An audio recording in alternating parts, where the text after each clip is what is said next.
கருத்தரங்கத்தை தொடங்கி வைத்திருக்கின்ற கழகத்தின் இளைஞரணி செயலாளர், வியப்பின் புதல்வன், துப்பாக்கிக்கு பிறந்தது பீரங்கியாகத்தான் இருக்க முடியும் என்று அண்ணா சொன்னார். அதை அன்னை தமிழகத்தில் நடைமுறைப்படுத்தி வருகின்ற ஆரியர் தம்பி எப்பொழுதும் என்னுடைய கண்ணில் கைப்பிடி அளவு இதயத்தில்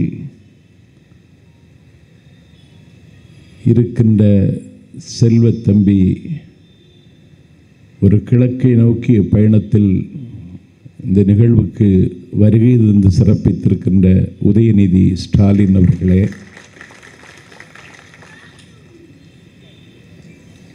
சட்டப்பேரவை உறுப்பினர் வணக்கத்திற்குரிய அண்ணன் ரங்கநாதன் அவர்களே, ஆரியர் தம்பி சட்டப்பேரவை உறுப்பினர் தாயகம் கவி அவர்களே, வாகை சூடி வருகிற வழக்கறிஞர் கிரிராஜன் அவர்களே, அண்ணன் மாசலாமணி அவர்களே, நன்றியுரை ஆற்ற காத்திருக்கின்ற தாமோதரன் உள்ளிட்ட கழக முன்னோடிகளே, இப்படி ஒரு மகத்தான நிகழ்வில் நாங்களெல்லாம் கலந்து கொண்டு கடமையாற்றுவதற்கான வாய்ப்பை எப்போதும் போல் இப்போதும் தந்திருக்கின்ற கிழக்கு மாவட்ட கழகத்தின் செயலாளர், எதை செய்தாலும்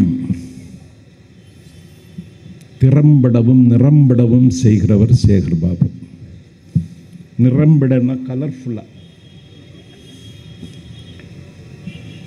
காரைக்குடியில் அண்ணா தமிழ் கழகம் என்று ஒன்று இருக்கிறது. அதில் உரையாற்றுவதற்கு என்னுடைய சின்னஞ்சிறிய வயது, உதய வயசு இருக்கும். நான் உரையாற்ற போன பொழுது அண்ணா ஒரு சொல்லறிவி என்றும் நானும் அண்ணா ஒரு பாசப்பறவை என்று சிறைப்பறவை சிறுகதை மன்னர் தென்னரசு அவர்களும் உரையாற்றினோம். அந்த கூட்டத்தில் உற்சாகம் கொண்டி இருந்தது. ஆரவாரம் கண்ணுக்கு தென்படவில்லை. நான் ஐயா தென்னரசு அவர்களிடத்தில் கேட்டேன், ஏன் இப்படி டல்லாக இருக்குது அப்படின்னு கேட்டேன். ஒன்றும் இல்லை, கருப்பு சிவப்பு கொடி கட்டலை, அதனால தான் டல்லாக இருக்குன்னாரு. அதுதான் திறம்படவும் நிறம்படவும் செய்யணும் ஒரு சேலை. அப்படி செய்து காட்டியிருக்கின்ற ஆட்டோ இல்லாதவர்களுக்கெல்லாம் ஆட்டோ வழங்குகிற, அதிலே நானும் ஒருவன் என்பதை ஞாபகப்படுத்தி அண்ணன் சேகர் பாபு அவர்களே, பெரியாரை பற்றி பேசியிருக்கிற தங்கை பேபி கமல் அவர்களே, அண்ணாவை அலங்கரித்த தம்பி சூர்யா கிருஷ்ணமூர்த்தி அவர்களே, கலைஞரின் சமூக நீதி கொள்கையை எனக்கே தெரியாத தகவல்களையெல்லாம் தந்து அமர்ந்திருக்கின்ற கற்றறிந்த பேராசிரியர், நான் கற்றுக்கொள்வதற்கும் பெற்றுக்கொள்வதற்கும் இவரிடத்தில் நிறைய இருக்கிறது என்று நான் நம்புகிற என்னுடைய வாஞ்சை மிகுந்த அண்ணன் பேராசிரியர் சுபவி அவர்களே, அரங்கத்தில் அமர்ந்திருக்கின்ற கழகத்தின் அடலேறுகளே வணக்கம். மார்ச் திங்கள் 16ஆம் தேதி ஆவடியில் உரையாற்றுவதற்கு தேதி கொடுத்து கன்னியாகுமரியிலிருந்து சென்னை வந்ததற்கு பிறகு எல்லா கூட்டங்களையும் ரத்து செய்யுங்கள் என்று தலைவர் சொன்னதால் ஆவடி கூட்டம் ரத்தாகி நான் வீட்டுக்கு போனவன் இன்றைக்குத்தான் வெளியே வந்திருக்கிறேன். 7 மாதம் ஆயிடுச்சு. என்னுடைய மனைவி போக வேண்டாம் என்று சொன்னாள். ஏன்னு கேட்டேன். நாளைக்கு மகாலய அமாவாசை அப்படின்னா, சேகர் பாபுவும் அதுதான் நடத்துகிறாரு, மகாலய அமாவாசை தான் மகாலய அமாவாசை நீத்தார்களுக்கு நடத்துவது, சேகர்பாபு நடத்துவது, மூத்தோர்களுக்கு நடத்துவது, இதுவும் ஒரு மகாலய அமாவாசை தான் என்று சொல்லிவிட்டு நான் இங்கே வந்தேன். இங்கே வந்தால் இந்த கொரோனா காலகட்டத்தில் இப்படி ஒரு நிகழ்ச்சியை வடிவமைக்க முடியுமா? முடியும் என்று சேகர்பாபு நிரூபித்து காட்டியிருக்கிறார்.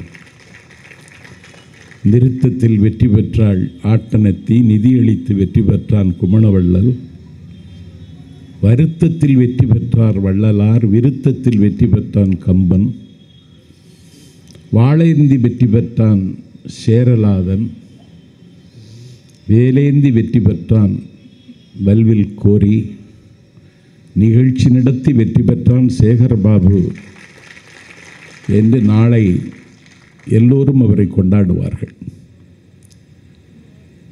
எனக்கு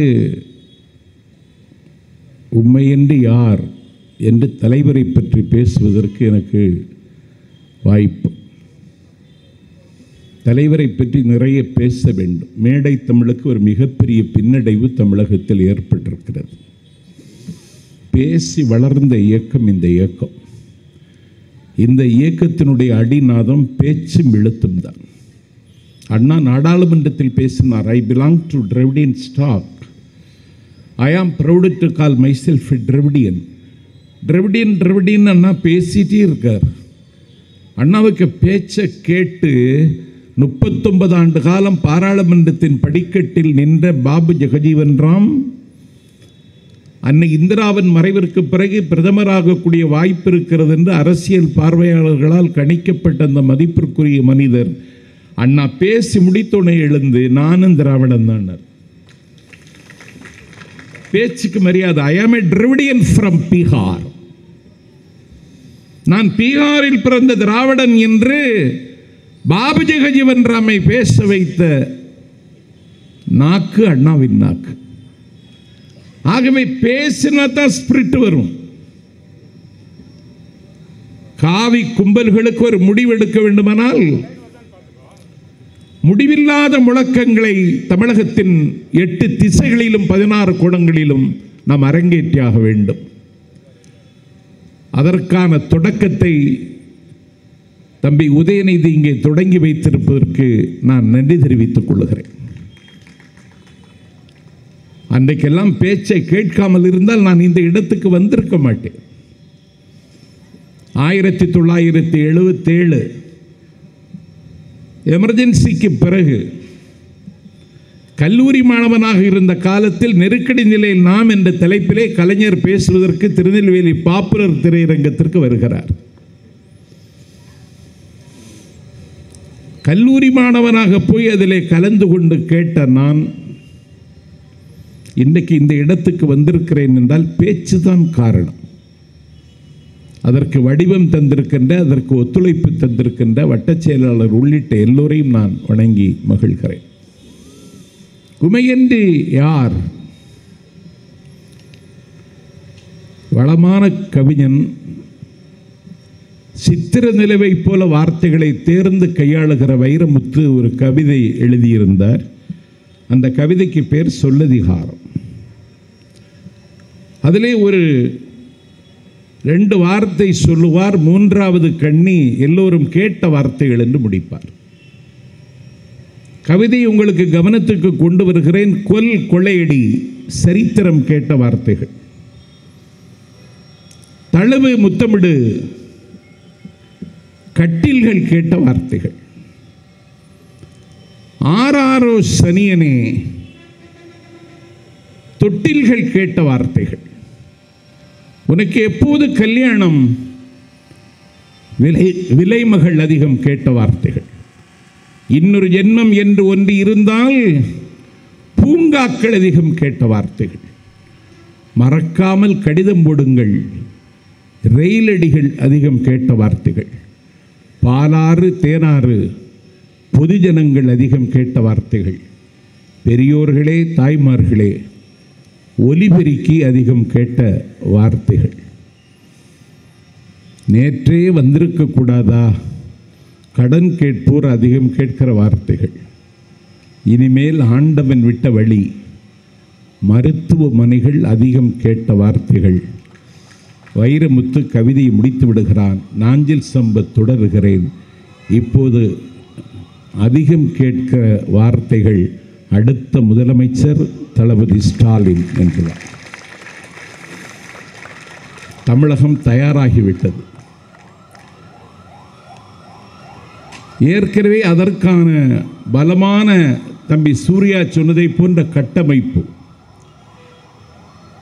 ஊடிக்காற்றே வீசினாலும் நிலம் பெயர்ந்தாலும் திராவிட முன்னேற்ற கழகத்தினுடைய ஸ்ட்ரக்சர், இதனுடைய கன்ஸ்ட்ரக்ஷன் தொடர்ந்து பாதுகாக்கப்பட்டு வருகிறது என்றால் இன்றைக்கு பாதுகாக்கக்கூடிய உயர்ந்த இடத்தில்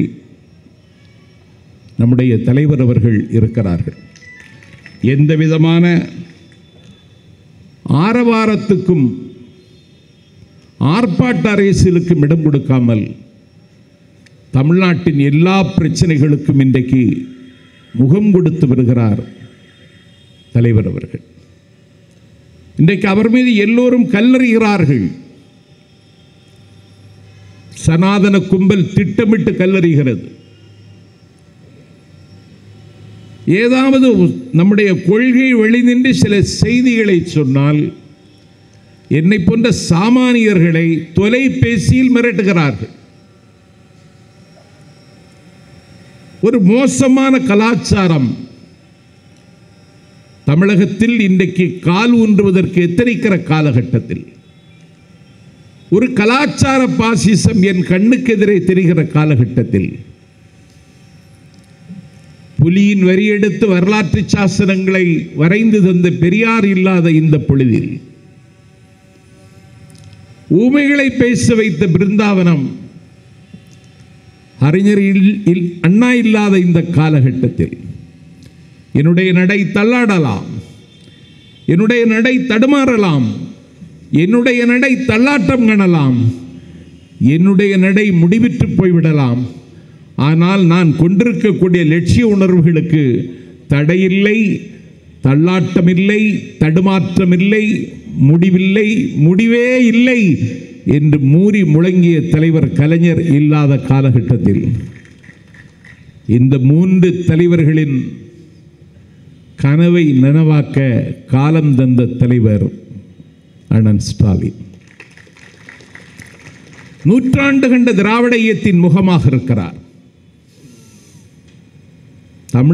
தமிழ்நாடு தான் அவரை முதலமைச்சராக தேர்ந்தெடுக்கவில்லையே தவிர, மராட்டிய மாநிலத்தில் உத்தவ் தாக்கரே பதவியேற்றால் நம்முடைய தலைவருக்குத்தான் அழைப்பு. அவர்கள் இவர்தான் முதலமைச்சர் என்று கருதி கொண்டிருக்கிறார்கள். ஜார்க்கண்ட் முதலமைச்சர் ஹேமந்த் சோரன் ஜார்க்கண்டின் மலை உச்சியில் முதலமைச்சராக பொறுப்பேற்றால் வாழ்த்துவதற்கு தென்னகத்தின் சார்பில் நம்முடைய தலைவரை தான் அழைக்கிறார்கள். அருகில் இருக்கின்ற ஜெகன்மோகன் ரெட்டி முதலமைச்சராக பொறுப்பேற்கிறார் என்றால் நம்முடைய தலைவரைத்தான் வாழ்த்துவதற்கு அழைக்கிறார்கள் என்றால் தமிழ்நாட்டு அரசியலில் ஒரு மிகப்பெரிய அதிசயத்தை தளபதி அவர்கள் நிகழ்த்தி கொண்டிருக்கிறார்கள். காலையில் சென்னை வந்து இறங்கியதற்கு பிறகு முரசொலி வாங்கி பார்த்து தமிழ்நாட்டினுடைய முதலமைச்சர் சசிகலா 27ஆம் தேதி வருகிறார், இவருக்கு இப்பொழுதே குருதி சூடாகிறது. ஒரு முதலமைச்சர் என்ற தகுதியோடு வார்த்தைகளை அளந்து பேசாமல்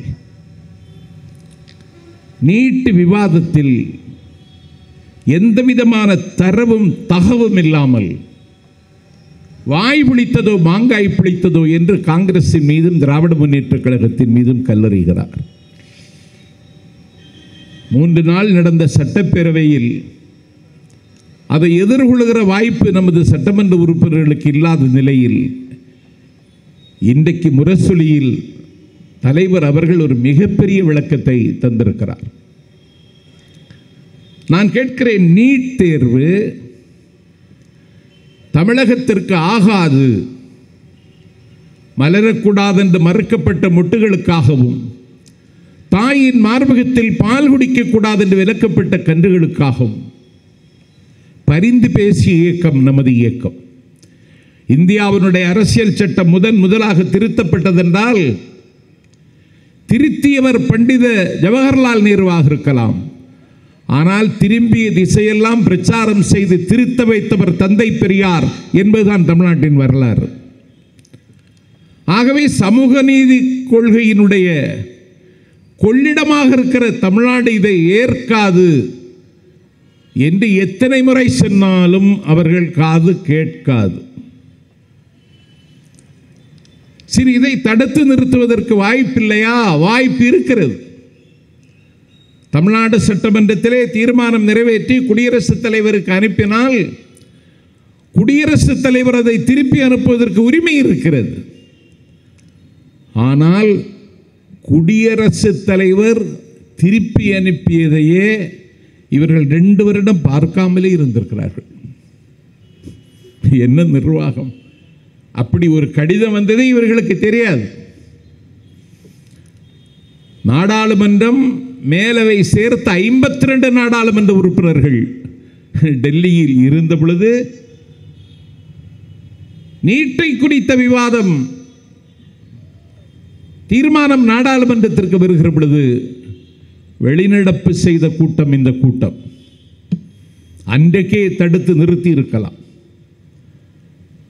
நீதிமன்றத்தை விட மக்கள் மன்றம் தான் மகத்தானது. அறுதி பெரும்பான்மை இல்லாத காலகட்டத்தில் இந்த அநியாயத்தை அவர்கள் செய்ய துடிக்கிற பொழுது, அதற்கு அரண் போடக்கூடிய வாய்ப்பு அவர்கள் கையில் கிடைத்த பொழுது அதை அவர்கள் நிறைவேற்றி தரவில்லை. இப்போ கேட்கிறார்கள், தலைவர் நாங்கள் ஆட்சிக்கு வந்தால் இன்னும் 8 மாதம் பொறுத்திருங்கள், நாங்கள் ஆட்சிக்கு வந்தால் நீட்டுத் தேர்வை ரத்து செய்வோம் என்று சொல்லியிருக்கிறார். அவர்களுடைய நித்திரையை அது கலைக்கிறது. என்ன செய்வதென்று தெரியாமல் புலம்புகிறார்கள். குடியரசுத் தலைவர் திருப்பி அனுப்பினால் மீண்டும் சட்டமன்றத்தை கூட்டி அந்த தீர்மானத்தை நிறைவேற்றி குடியரசுத் தலைவருக்கு அனுப்ப வேண்டும். 2வது தடவையும் அவர் திருப்பி அனுப்பினார். 3வது தடவையும் சட்டமன்றத்தை கூட்டி அந்த தீர்மானத்தை நிறைவேற்றி அனுப்பினால் அவருக்கு கையெழுத்து போடுவதை தவிர வேறு வழி இல்லை. இதுதான் சட்டத்தின் தலையெழுத்து. இது கூட தெரியாத தற்குறிகள், தப்பிலிகள், தவறாக சொல்லிவிட்டேன், தவக்கலைகள் தமிழ்நாட்டில் இன்றைக்கு அதிகாரத்தில் இருக்கிறார்கள். ஏன் முடியாது? முடியாதுன்னு ஒன்று இருக்குமா? உலகத்தில் முடியாதது என்று ஒன்றுமே இல்லை. பாசிச சக்திகளை எதிர்க்க முடியாதா? இதோ பஞ்சாபில் இருந்து வேளாண்மை துறை அமைச்சர் பதவியை ராஜினாமா செய்துவிட்டு வெளியேறுகிறார்.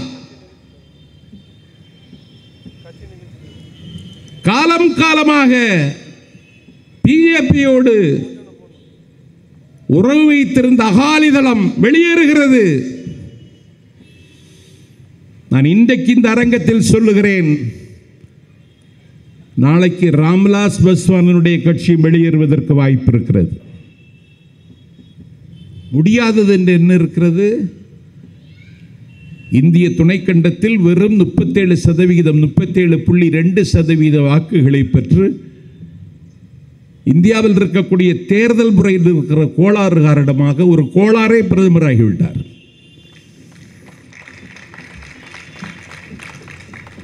என்ன ஹவுஸுக்கு வர்றதில்லை. என்ன ஜனநாயகம்? பேசுறது ஹிந்தி. எப்படி ஏத்துக்கிறது? நான் கேட்கிறேன், இந்தி பொதுமொழியா? தொடர்புக்கு ஆங்கிலம், கல்விக்கு தமிழ் என்று வரையறுத்து நாங்கள் நீண்ட காலமாக நிறைவேற்றி வருகிறோம். கம்யூனல் ஜீவோ என்கிற வகுப்புவாரி உரிமையை தமிழ்நாடு சட்டமன்றத்தில் நீதி கட்சி ஆட்சி காலத்தில் அதான் இளைஞர்களுக்கு சொல்லிக் கொடுக்கணும். கொண்டு வந்தவர் முத்தையா முதலியார். தந்தை பெரியார் அப்பொழுது எழுதினார், இனிமேல் உங்கள் வீட்டில் பிறக்கிற குழந்தைக்கெல்லாம் முத்தையா என்று பெயர் வையுங்கள் என்றார். இவர்களுக்கு அதெல்லாம் ஞாபகம் இல்லை. தீர்ந்து போகாத திராவிட இயக்கத்தினுடைய உயிரினு மேலான கொள்கைகளை இவர்கள் காவு கொடுத்து விட்டார்கள் அண்ணாவின் பெயரால். அண்ணாவினுடைய படத்தை கொடியில போடாதேங்கிறான் ஒருத்தன், வாய் பேச மாட்டேங்கிறாங்க. இன்னொருத்தன் இவங்களை பார்த்து இம்பார்ட்டன்ட்னா பதில் சொல்லல. அதற்கு பிறகுதான் எனக்கே தெரிந்தது இம்பார்ட்டன்ட் தான் போல இருக்கு அப்படின்னு. இது ரொம்ப இம்பார்ட்டன்ட் ஆனது. அடிமையாக இருப்பதிலே சுகம் காணுகிறவர்கள். தளபதி வந்தால் ராணிமேரி கல்லூரியை இடித்துவிட்டு தலைமைச் செயலகம் கட்டுவதற்கு தீர்மானித்தார்கள். கடலை கண்டு பலர் கலங்கி ஓடிய காலத்தில் கடலில் கலம் செலுத்திய கரிகால் பெருவளத்தானை போல ராணிமேரி கல்லூரியை இடிக்க அனுமதிக்க முடியாதென்று ரொம்ப அதிகாரம் பெற்ற அம்மையாரை எதிர்த்து அன்றைக்கு மறியல் செய்தார் தலைவர். முக்கியமான பண்டிகைகளின் பட்டியலை பொங்கலை எடுத்துட்டான் டெல்லியில். கொதித்தார் தலைவர். தடிகொண்டு பலர் தலையில் அடித்ததை போல், இடி வந்து இதயத்தில் விழுந்ததை போல் துடித்தார். அண்ணாவினுடைய பொங்கலுக்கு அவர் எழுதிய கடிதங்கள் மட்டும் ஒரு சிறப்பு இலக்கியம். பல்கலைக்கழகத்தில் பாடமாக வைக்கணும். தலைவர் வந்து அதை தான் முதல்ல சொல்ல போகிறேன். பொங்கலுக்கு அண்ணா எழுதிய கடிதம் அப்பப்பா, அதிலே அண்ணா பயன்படுத்தக்கூடிய வார்த்தைகள், மேற்கோள் காட்டுகிற கவிதைகள் படிக்க படிக்க இனிக்கும், படித்தேனா இனிக்கும். அந்த பொங்கலை முக்கியமான பண்டிகைகள் பட்டியலில் எடுத்தான். வான்புகள் வள்ளுவர் கூட்டத்திற்கு மறியல் செய்வதற்கு தலைவர் வந்தார். தினசரி இந்த நாட்டு மக்களினுடைய பிரச்சனைகளுக்கு அவர் முகம் தருகிறார். My dear brother, go to the people, live among them, learn from them, love them, serve them என்று அண்ணா சொன்னார். நீ மக்களை போய் பார், மக்களை நேசி, மக்களுக்கு தொண்டு செய், மக்களுக்கு கற்றுக்கொடு என்றார் அண்ணா. அந்த கடமையை இன்றைக்கு அவர் நம்பிக்கையோடு செய்து வருகிறார். முதலமைச்சர் ஆவதுதான் தளபதிக்கு முக்கியமா? பைத்தியக்காரர்களே, அவர் அதை விடவும் உயரமானவர். கலைஞருக்கு மகுடம் இல்லாத காலகட்டத்தில் அவருடைய ஆட்சி கவிழ்க்கப்பட்ட பொழுது அப்துல் ரஹ்மான் என்கிற அற்புதமான கவிஞன், தமிழ் கவிதைக்கு உலக அங்கீகாரத்தை வாங்கி தந்த அப்துல் ரஹ்மான் சொன்னான், பதவியில் இருந்து நீ இறங்கி விட்டதாக சொல்லுகிறார்கள் மடையர்கள், பதவியல்லவா உன்னை விட்டு இறங்கி பரிதவிக்கிறது என்று பாடி. எங்கள் தலைவர் முதலமைச்சர் என்கிற பொறுப்பை விடவும் உயர்ந்த இடத்தில் இருக்கிறார். அவள் எங்கள் திராவிட இனத்தினுடைய கடைசி நம்பிக்கையாக இருக்கிறார். அவர் எங்கள் துயரங்களுக்கு ஆறுதலாக இருக்கிறார். இவர்தான் எங்கள் துன்பங்களுக்கு விடுதலை வாங்கி தருவார் என்று நாட்டு மக்கள் இன்றைக்கு நம்புகிறார்கள். நான் கேட்கிறேன், உங்களுக்கு யாருக்காவது இந்த செல்வாக்கு இருக்கிறதா? நான் 1986 கோவை சிதம்பரம் பூங்கா திறந்தவெளி இந்திய எதிர்ப்பு மகாநாட்டில் தீக்குளித்த தியாகிகள் படத்தை தளபதி அவர்கள் திறந்து வைத்து பேசிய மகாநாட்டில் பாவேந்தன் படத்தை திறந்து வைத்து பேசியவர் நான். ஒரு 40 ஆண்டு காலம் பருவ சுகங்களை மறுதலித்துவிட்டு அன்னை துர்காவை திருமணம் செய்து ஆசையும் மோகமும் முற்று பெறுவதற்கு முன்னால் 5வது மாதத்தில் சிறை சென்றவர் அவர். அடக்குமுறை சட்டங்களை ருசி பார்த்தவர் அவர்.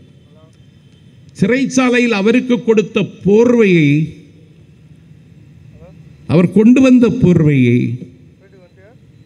தன்னோடு கைதாகி சிறைச்சாலையில் இருந்தவர்களுக்கு கொடுத்துவிட்டு கட்டாந்தரையில் படுத்திருந்தவர். அவர் சும்மா இந்த இடத்துக்கு வரவில்லை. நீங்கள் சிறைக்கு போயிருக்கிறீர்களா? நாங்கள் வந்துதான் அனுப்ப போகிறோம்.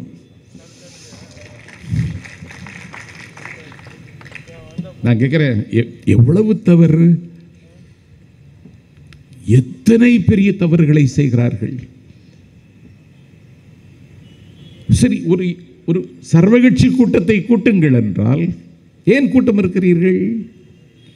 Democracy means discussion, விவாதிப்பதுதான். 4 பேர் சேருகிற பொழுது ஒரு செய்தி நமக்கு கிடைக்கும். இதற்கு இவர்கள் தயாராக இல்லை. அதிகாரிகள் ஆட்டுவிக்கிறபடி ஆடுகிற பொம்மைகளாக இருக்கிறார்கள். அப்படி இருந்தால் நிர்வாகம் ஒழுங்காக இருக்குமா? நாட்டு மக்களினுடைய நாடி துடிப்புக்கும் அதிகாரிகளுக்கு சம்பந்தம் இருக்கிறதா? அதிகாரிகளை குறை சொல்லல. பெரியார் மறைந்தார். வேலூர் சிஎம்சியில் நாவலர், ஆசிரியர், கலைஞர் பக்கத்தில் தான் இருக்கிறார்கள். நாவலரை இப்போ சென்னைக்கு செல்லுங்கள், அரசு மரியாதையோடு உடலடக்கம் செய்வதற்கான ஏற்பாடுகளை செய்யுங்கள் என்று நாவலரை முதலில் சென்னைக்கு வர சொன்னார் தலைவர் கலைஞர். தலைமைச் செயலாளர் சீஃப் செக்ரட்டரி அவரிடத்தில் சொன்னார், அரசு மரியாதையோடு உடலடக்கம் நடைபெறும், அரசாணை பிறப்பித்து ஆவண செய்க என்றார் நாவலர். சீஃப் செக்ரட்டரி சொன்னார், அது சட்டத்தில் இடம் இல்லை, ஏதாவது அரசாங்க பதவி வகிச்சிருந்தது தான் அரசு மரியாதையோடு உடலடக்கம் செய்யணும், நீங்கள் அப்படி செய்தீங்கன்னா உங்கள் ஆட்சிக்கு ஆபத்து வரும் அப்படின்னு நாவலர்கிட்ட சொல்லிட்டார். நாவலர் மெத்த படித்தவர், பதில் சொல்ல முடியாமல் திணறார். தலைவருக்கு வேலூருக்கு ட்ரங்கால் போட்டு இப்படி சொல்கிறார் சீஃப் செக்ரட்டரி, என்ன பதில் சொல்வது? ஆவது ஆகட்டும், பெரியாருக்கு இந்த கடமை செய்யாவிட்டால் நாம் உயிரோடு இருந்த என்ன புண்ணியம், செய்யுங்கள் என்று திருப்பி உத்தரவு வருகிறது. அரசு மரியாதையோடு உடலடக்கம். இப்போ உள்ள பிரதமர்ல அன்னை இந்திரா இந்தியா பாகிஸ்தான் யுத்தத்தை 10 நாளில் சந்தித்தவர். 102 அணிசாரா நாடுகளுக்கு தலைமை வகித்த நேருவின் மகள். கலைஞர் பெரியார் மறைவுக்கு என் சார்பிலும் காங்கிரஸ் கட்சியின் சார்பிலும் அஞ்சலி தெரிவித்துக் கொள்கிறேன். நீங்கள் பெரியாருக்கு அரசாங்க மரியாதை உடலடக்கம் செய்ததன் மூலம் நீங்கள் ஒரு கடமை தவறிவிட்டீர்கள். அரசியல் சாசனப்படி ஏற்றுக்கொண்ட விசுவாச பிரமாணத்திற்கு சரியாக நீங்கள் இல்லை. எல்லோரும் உங்கள் மீது நடவடிக்கை எடுக்க என்னை வற்புறுத்துகிறார்கள். நான் ஒன்றுமே பதில் சொல்ல முடியாமல் தவிக்கிறேன் என்று சொன்ன பொழுது கலைஞர் சொன்னார், அரசு பதவியில் இருந்தால்தான் அரசு மரியாதையோடு உடலடக்கம் என்றார். அண்ணல் காந்திக்கு செய்தீர்களே, அவர் எந்த அரசு பதவியில் இருந்தார் என்று கேட்டார். அப்போது இந்திரா சொன்னார், அவர் தேசத்தின் பிதா என்று. அப்போதுதான் தலைவர் சொன்னார், அவர் திராவிட இனத்தின் பிதா. அவன் தொட்டிலில் கிடந்த பொழுது பூமியுருண்டை பற்றி கவலைப்பட்டான். அதிகாரிகளுக்கு இருக்கிற இதயமே செயற்கை இதயம். தலைவர்களுக்கு தான் அந்த இதயம் இருக்கும், பக்குவம் இருக்கும். அந்த பக்குவத்தை காலம் எங்கள் தலைவருக்கு தந்திருக்கிறது. எந்த ஆரவாரமும் இல்லாமல், எந்த ஆர்ப்பாட்டமும் இல்லாமல் 3% வாக்கு வச்சிருக்கிறவனே துள்றான். 2% வாக்கு வச்சிருக்கிறவனே பிரபாகரை என் கூட ஆமைக்கரை சாப்பிட்டாங்கிறான். 52% வாக்கு. இந்திய துணைக்கண்டத்து அரசியல் வரலாற்றில் 3வது பெரிய கட்சி திராவிட முன்னேற்ற கழகம். எப்படி இருக்கணும்? அந்த நாள் மன்னர்களைப் போல அல்லவா அவர் பவனி பெற வேண்டும். சத்தமில்லாமல் வருகிறார், சந்தடி இல்லாமல் வருகிறார். தமிழ்நாட்டினுடைய உயிர் பிரச்சனைகளுக்கு அவர் மீண்டும் ஒரு உயிர் தருகிறார். அவர்கள் இப்போது அவரை பார்த்து ரொம்ப பயப்படுகிறார்கள். பயப்படுறது மாதிரி தலைவர் பேசுகிறதே இல்லை, நான் அப்படி கேட்டதே இல்லை. ஆனால் பயப்படுறாங்க.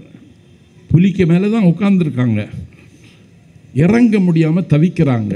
ஏன்னா புலி பசியோடு இருக்கிறது. காலம் கைகூடி வருகிறது. 8 மாதத்தில் திராவிட முன்னேற்றக் கழகத்தின் ஆட்சி என்று தலைவர் சொல்லிவிட்டதற்கு பிறகு அதற்கு நீங்களும் நானும் தயாராகவிட்டால், அதற்காக வீகம் வகுக்காவிட்டால், அதற்காக வியர்வை பாசனம் செய்யாவிட்டால், அந்த வெற்றியை நோக்கி நம்முடைய பயணத்தை நாம் நாளைக்கே தொடங்காவிட்டால் வருங்காலம் நம்மை பழிக்கும். ஆட்சிக்காக அல்ல, முதலமைச்சர் பதவி என்கிற மகுடத்திற்காக அல்ல. அப்படின்னா ஜெயலலிதா மறைந்ததற்கு பிறகு அதற்கான முயற்சியில் நம்ம இறங்கியிருக்கலாம். கூவத்தூர் நடந்த கூத்தில் ஊர் பேர் தெரியாதவெல்லாம் வந்து உட்கார்ந்துட்டான். நம்ம இறங்கியிருக்கலாம், இறங்கலை. அந்த பேரம் பேசுகிற அரசியல் குதிரை பேரம் எனக்கு உடன்பாடில்லை. நான் கோட்டைக்கு வருவேன், கொல்லைப்புறமாக வரமாட்டேன், மக்களை சந்தித்து வருவேன் என்று ஜனநாயகத்தின் தளத்தில் நின்று அவர் சிந்திக்கிறார். இல்லைன்னா ரொம்ப நேரமாகாது. அப்படிப்பட்ட ஒரு அருவருக்க தகுந்த அரசியலை நடத்துவதற்கு அண்ணாவின் வழிவந்த எங்கள் தலைவர் அதற்கு உடன்படவில்லை. ஏன்னா 2 தொகுதியில் ஜெயிச்சா ஒரு ஸ்டேட்டில் ஆட்சிக்கு வந்துடுறோம். நம்ம கிட்டத்தட்ட 99 தொகுதி வெற்றதற்கு பிறகு அப்படி ஒரு எண்ணமே தலைவருக்கு வரவில்லை. நான் வாலிப தம்பிகளுக்கு சொல்வேன், முதலமைச்சர் என்கிற மகுடத்திற்காக அல்ல, நாம் ஏற்றுக்கொண்டிருக்கிற கொள்கைக்காக, நாம் நடத்துகின்ற உரிமை போருக்கு அவர் மட்டும்தான் பாதுகாப்பு. அவரை விட்டால் நமக்கு நாதி இல்லை. முதலமைச்சர் மகுடம் வரும் போகும். உங்களுக்கு ஒரு வரலாறு தெரியுமா? திராவிட இயக்கத்தினுடைய முதல் தலைவர் நடேசனார், அதற்கு பிறகு வெள்ளுடை வேந்தர் சர் பி.டி. தியாகராயர். 1916 1 கோடி ரூபாய் செலவழித்தார் நீதி கட்சி வெற்றிக்கு. அந்த 1 கோடி இன்னைக்கு 2 லட்சம் கோடிக்கு சமம். 2 லட்சம் கோடி செலவழித்து நீதி கட்சியை வெற்றி பெற வைத்து காங்கிரஸ் பேர் இயக்கத்தை வீழ்த்தி வெற்றி பெற்ற நீதி கட்சியினுடைய தலைவர் வெள்ளுடை வேந்தர் சர் பி.டி. தியாகராயர் அவர்களே தமிழ்நாட்டினுடைய முதலமைச்சர் என்கிற தங்க மகுடத்தை ஏற்றுக்கொள்ள வாருங்கள் என்று பிரிட்டிஷ் கவர்னர் லார்டு வில்லிங்டன் தங்கத்தாம்காலத்தில் வைத்து அழைப்பு கொடுத்த பொழுது அன்றைக்கு வெள்ளுடை வேந்தர் சர் பி.டி. தியாகராயர் சொன்னார், ஜவஹர்லால் நேருவும் ஜவஹர்லால் நேருவினுடைய சீடர்களும் என்னையும் என்னுடைய தோழன், India could not be considered as a nation, India ஒரு நாடல்ல, இது இணைக்கப்பட்ட துணைக்கண்டம் என்று சொன்ன டி.எம். நாயரையும் இழித்தும் பழித்தும் பேசுகிற காலத்தில் இந்த முதலமைச்சர் பொறுப்பை நான் ஏற்க விரும்பவில்லை என்று சொன்னார் சர் பி.டி. தியாகராயர்.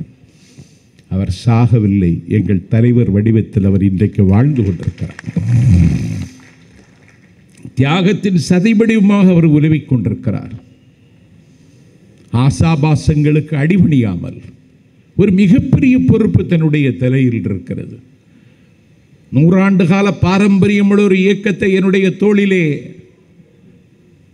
சுமக்க பிடித்திருக்கிறார்கள்.